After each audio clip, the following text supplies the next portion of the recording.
Olá pessoal, falaremos hoje, dando continuidade à aula de óptica geométrica, de espelhos esféricos. O que é um espelho esférico? Qualquer calota esférica que seja polida, então qualquer calota esférica que seja polida e possua alto poder de reflexão. Então veja aqui que isso aqui é uma calota onde está espelhado a parte de fora. Esse então é um espelho convexo. Se a parte espelhada for a parte de dentro, então esse é um espelho côncavo. Os elementos de um espelho esférico são, então, se a gente pegar um espelho esférico qualquer e traçar aqui uma reta imaginária, que nós estamos chamando de eixo principal, nós temos aí o centro de curvatura. Como você lembra, nós acabamos de falar que o espelho ele é parte de uma esfera. Se ele é parte de uma esfera, existe um elemento geométrico que vai da borda da esfera até o centro da esfera, que na geometria nós chamamos de raio. Aqui nós estamos chamando de centro de curvatura, ou raio de curvatura, que também é a mesma coisa, ok? Então aqui estão os dois, centro de curvatura ou raio de curvatura, que é a mesma coisa. Vértice, então, é esse ponto aqui do espelho. O eixo principal, como eu falei, é essa reta imaginária. Eixo secundário é qualquer eixo que eu vá traçar aqui, partindo aqui, passando pelo espelho, como nós temos aqui.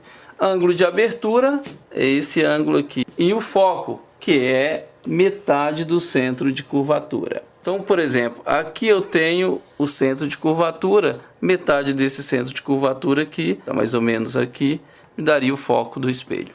O foco é importante porque nele nós temos a maior concentração de energia no espelho. O foco é importante porque é nele que nós temos a maior concentração de energia no espelho. Condições de Gauss. Os espelhos devem ter um pequeno ângulo de abertura, então para que ele obedeça às leis de Gauss, ele não pode exceder a 10 graus. Os raios incidentes sobre o espelho devem ser paralelos ou pouco inclinados em relação ao eixo principal e próximo do mesmo. Em nosso curso, salvo recomendações em contrário, todos os espelhos esféricos obedecem às condições de Gauss. Então, só exemplificando, esse não satisfaz as condições de Gauss. A imagem vai ficar distorcida. Esse satisfaz as condições de Gauss. Fenômenos luminosos, agora falando de raios luminosos incidentes. Os raios luminosos, se incidem num espelho côncavo, todos são paralelos ao eixo principal, eles vão convergir aqui, ó, eles vão se encontrar no foco do espelho, por isso é o ponto de maior concentração. E tem grandes aplicações quanto a isso. Uma antena parabólica, ela é justamente aproveitando essa aplicação. Então, o receptor da antena parabólica, ela vai ficar aqui no foco, porque todos os raios aqui, ó, refletem passando pelo foco. Então toda onda que incide lá na antena parabólica, elas vão se concentrar aqui no foco do espelho. Bem, se o espelho é convexo, os raios que incidem paralelo a esse eixo principal, eles vão divergir aqui fora do espelho, mas vão convergir dentro do espelho. Os seus prolongamentos vão convergir dentro do espelho. Então o foco do espelho convexo é virtual, enquanto que no espelho côncavo é real. Formação das imagens. O objeto real situado antes do centro de curvatura. Então nós temos aqui um objeto, ele foi colocado em frente a um espelho côncavo e segue as condições de Gauss, certo? E aí nós temos o seguinte, como é que vai se formar a imagem? Ele foi colocado antes do centro de curvatura. O centro de curvatura do espelho está aqui, ele foi colocado antes do centro de curvatura. Nós podemos dizer que a posição do objeto é maior que o centro de curvatura, ok? Então se eu pego um raio que vem paralelo ao eixo principal, ele vai refletir passando pelo foco. Okay? Se eu pego um raio então que passa pelo foco, ele reflete paralelo ao eixo principal. Veja, onde nós temos o encontro de raios refletidos, nós vamos ter a formação da imagem. Então a formação da imagem nessa situação, ela ocorre fora do espelho. Então se ela ocorre fora do espelho, ela é uma imagem real. Ela vai aparecer invertida, ou seja, de ponta cabeça. E ela vai ser menor que o objeto. Ok? Então nessa posição, quando a posição do objeto é maior que o centro de curvatura, está antes do centro de curvatura, nós temos uma imagem real, invertida e menor. Bem, se eu aproximo o meu objeto do espelho e o coloco sobre o centro de curvatura, agora eu tenho que P é igual a C. Seguindo o mesmo modelo dos raios, nós vamos ter um cruzamento dos raios nesse ponto aqui, ou seja, bem abaixo do objeto. Então essa imagem está se formando fora da superfície especular, ela é real.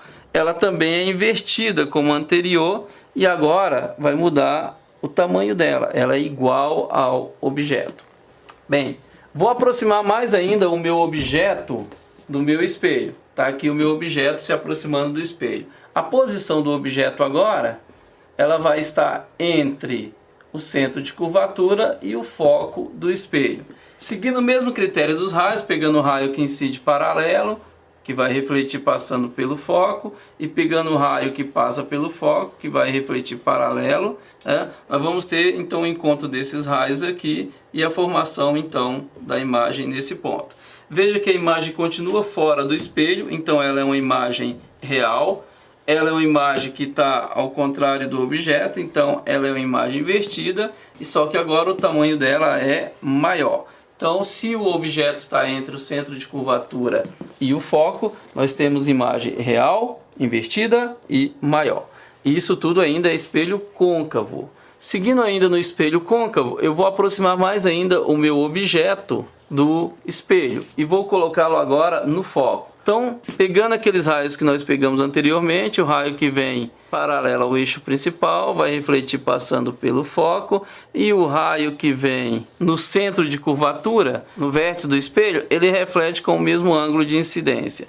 A gente vai observar aqui que os raios agora, eles não convergem para um ponto, eles não se encontram, eles não se cruzam. Se não há o cruzamento desses raios, não há formação de imagem. Então essa imagem é dita imprópria. Isso ocorre, por exemplo, nos faróis dos carros. A lâmpadazinha é colocada exatamente no foco e os raios vão sair todos paralelo, dando uma melhor iluminação. Bem, o quinto caso, nós vamos aproximar mais ainda o meu objeto do espelho. Então nós vamos estar colocando o objeto agora. A posição do objeto está entre o foco do espelho e o vértice do espelho. Com isso, nós vamos ver o raio, por exemplo, que incide aqui, que vai passar pelo foco, certo? Vai refletir passando pelo foco aqui, e vamos pegar um raio que incida no vértice, que vai refletir com o mesmo ângulo de incidência. Vamos ver que os raios vão divergir cada vez mais aqui fora. No entanto, se eu prolongo esses raios para dentro do espelho, há formação de imagem, eles vão se cruzar formando imagem. Veja que agora o objeto se forma dentro do espelho. Então, se ele forma dentro do espelho, é uma imagem virtual. Ele se forma na mesma posição do objeto. Então, a imagem é direita. E essa imagem é maior que o objeto. Então, quando você se olha no espelho côncavo e a sua imagem se forma dentro do espelho, você tem uma imagem virtual, direita e maior. Bem, o último caso aqui se refere ao espelho convexo. Então, se eu pego esse raio que incide no vértice aqui, ele vai refletir com o mesmo ângulo. Se eu pego um que vem paralelo, ele vai divergir para cá, mas o seu prolongamento passa no foco que está dentro do espelho. Esse aqui, o prolongamento dele também vem aqui dentro do espelho, formando então o meu objeto aqui. No espelho convexo, a imagem vai ser sempre virtual, porque vai se formar sempre dentro do espelho, vai ser direita, porque vai estar na mesma posição do objeto, e vai ser menor, certo? Então as dimensões dela serão menores. Como exemplo, nós podemos pegar os espelhos que são colocados aí na entrada de elevadores, em supermercados e em ônibus. O retrovisor direito dos carros geralmente são retrovisores com espelho convexo.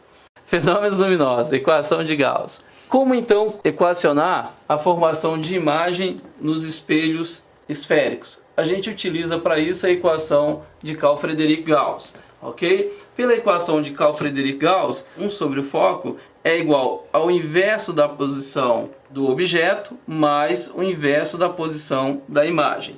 Para utilizar essa equação, nós temos que levar em conta o estudo de sinais. Bem, o foco ele é maior que zero, ele é positivo para espelho côncavo. Ele é menor que zero no espelho convexo. A posição da imagem ela é maior que zero se ela for real, porque ela vai estar se formando fora da superfície especular. E ela é menor que zero se ela for virtual, porque ela está se formando dentro da superfície especular. Para isso, basta você adotar aqui que para o lado aqui do objeto é positivo, para o lado da imagem é negativo, aqui para cima é positivo e para baixo é negativo. Utilizando esse parâmetro você consegue resolver tranquilo. Aumento linear transversal. O aumento linear transversal é a relação entre o tamanho da imagem e o tamanho do objeto. Então é o tamanho da imagem dividido pelo tamanho do objeto, ou menos a posição da imagem dividido pela posição do objeto. O I, a imagem, também segue um parâmetro de sinais. Ela é maior que zero se a imagem for virtual, que ela vai estar para cima.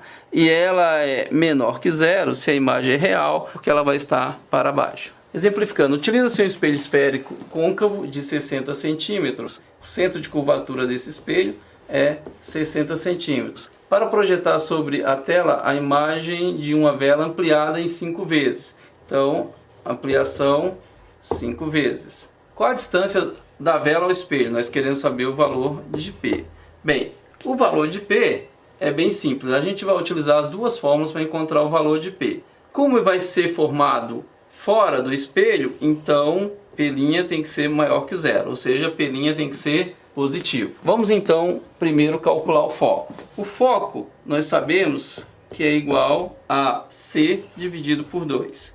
Então o foco vai ser igual a 60 dividido por 2, que é igual a 30 centímetros. Utilizando o aumento ampliação, então eu tenho que A é igual a menos P' sobre P. 5, então, vai ser igual a menos P', porque ele vai ser positivo, né? Dividido por P. Quem é P? P nós não temos. Então, 5P tem que ser igual a P', ou P' igual a 5P. Bem, aplicando Gauss, 1 sobre F é igual a 1 sobre P mais 1 sobre P'.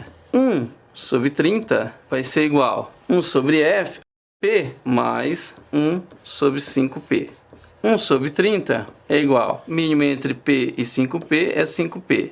5P dividido por P vai dar 5. 5 mais 5P dividido por 5P vai dar 1. 1 vezes 1, 1. 1 sobre 30 é igual a 6 sobre 5P. 5P vezes 1, 5P. Isso é igual a 30 vezes 6, 180. P então vai ser igual a 180 dividido por 5. Então, a posição do objeto é igual a 36 centímetros. Como vimos anteriormente, para que o objeto seja formado fora do espelho, a sua posição tem que ser maior que o foco. Se o foco é 30 e a posição do objeto é 36, está correto. Bons estudos, faça os exercícios e até a próxima aula.